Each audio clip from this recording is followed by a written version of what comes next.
Hey there. Today, I'm so excited. Did you know there's actually a real Blair, excuse me, behind Blair and the Forgotten Flames? So Blair, literally, physically, emotionally, and in every other way, is my inspiration for the very first book in the Lubadoos series, Blair and the Forgotten Flames. Say hi. Hi. You know what I thought was really funny? You were telling me a few minutes ago that before you left to come here to the studio, Yeah. your dad told you something. What did he tell you? He, he said to not embarrass him. To not embarrass him. We should get him on camera. No, because Then he'd embarrass you. I just thought that was so funny. It's such a parent thing to say. So, do you remember when we were at your Aunt Nini's house and Uncle Sean's? Gosh, I don't know when it was, a year ago or something. And I said to you, I'm doing this thing called Lubadoos, and the first character is going to be Blair. Yeah. You remember that? Yes. What did you think? I was so excited. You know what's really funny too? And I'm so glad you did this because you're such a kind, nice person. But remember that first character that we showed you? Yeah. You came up to me and you said, Val, this was like maybe 45 minutes later, you go, Val, do you think we could just change one thing about her? And I said, what? You go, my eyes are blue. And then I think things were getting real because like an hour later you come to me and go, can she wear a different outfit? Not funny. So I was just thinking about how, I don't know how it must feel, but I can't imagine. I mean, if somebody had made like, Valerie and the Forgotten Flames when I was a kid, I mean, I think it'd be pretty exciting. Obviously, this story is not about you. This did not happen. Yeah. None of this actually happened. Yeah. But it's such an honor. It's so cool to me that I could have made any name. Yeah. But I like the fact that I used your name. So when you were reading Blair and the Forgotten Flames, was it weird to hear your name, read your name? Yeah. Over and over and over, like every page? Yeah. What did it feel like? It felt like I was like kind of talking to myself. That's great. Do you think that, I mean, obviously, hopefully anyone could read that book and be in the story. Like, do you think that anybody could read it and feel like they're Blair in the story? Yeah. But do you think it was even more because it was your name? Yeah. What is it? Yeah. So, I know that you have a favorite part in the book, but I don't really want to talk about that because I want to talk about that with Sean. Yeah. Because he had the same reaction. And I thought that was so weird. So, do you think it's interesting that adults are liking the same story that kids are? I mean, I feel like anybody would like it. So, and yeah. Why do you think that? Because it's such like a great story and like it's so interesting that the first page you read, you're just like, whoa, I'm into it now. And now you just kind of want to read the whole thing because it's getting interesting. Oh, that's so cool. When you were finished, I'm sure your first thought was probably like, well, maybe she could write another book about Blair.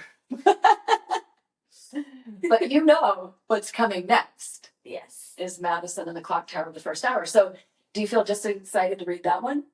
Yeah. But also, I kind of miss my name. Well, what if? What would you think if, not in the next book, but what would you think if in the third one, which is also going to come out this year, do you think, what if Blair was somehow mentioned in that book? Would that be super cool? Yeah. What if in a future book, our Blair character actually showed up in someone else's story? That would be really cool. That would be really cool. So, wings. I mean, it was so, what was really hard for me to write, Blair, was when, you show up somewhere you're not supposed to be. Like, where am I anyway? Yeah. And then you look around, you got these things that sprouted from your back. I mean, can you really be seriously? Can you imagine what that would be like? No. But then they turn out to have powers. Right? So what do you think if you haven't seen all the powers yet, right? We're going to unveil more powers in the next and the next. But what do you think if you could make a power? Like if I was going to say, Blair, help me create something that wings could do. Maybe it's kind of hard because you don't know what each story is about. But what do you think would be really cool to be able to do if you had wings? Like, if you were, like, if you, so, you know, Pagoda. Like, he's. Oh yeah, I know him. Yeah. Yeah.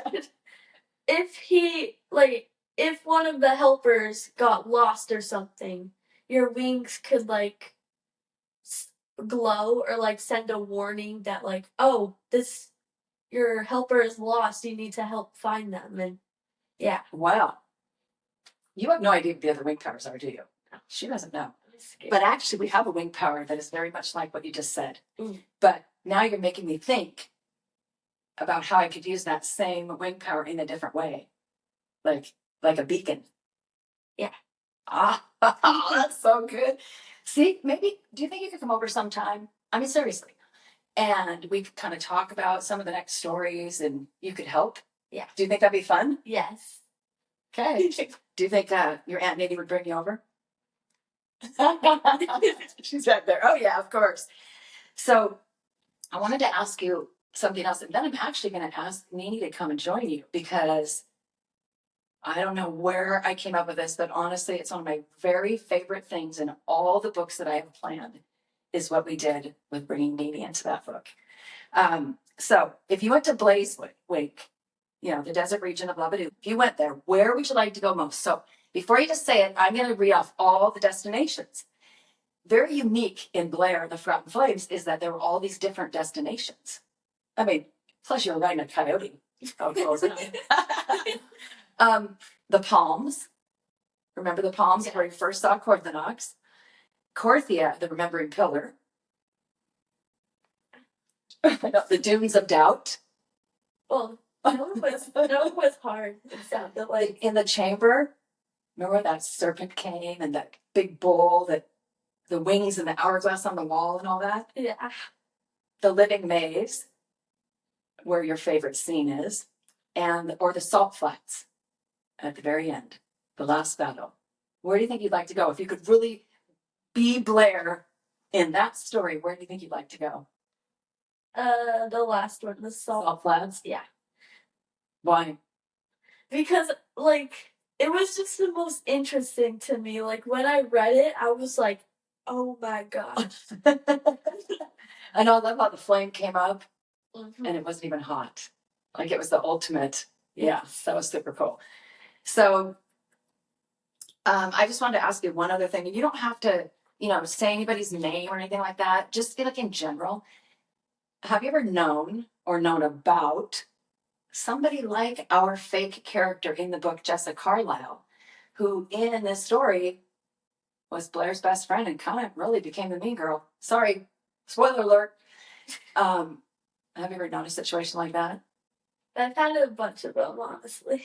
Really? But I really shouldn't do a real spoiler alert, but I think in our story, what Blair discovered was it really wasn't as much about Blair as it was about Jessa, right? Yeah.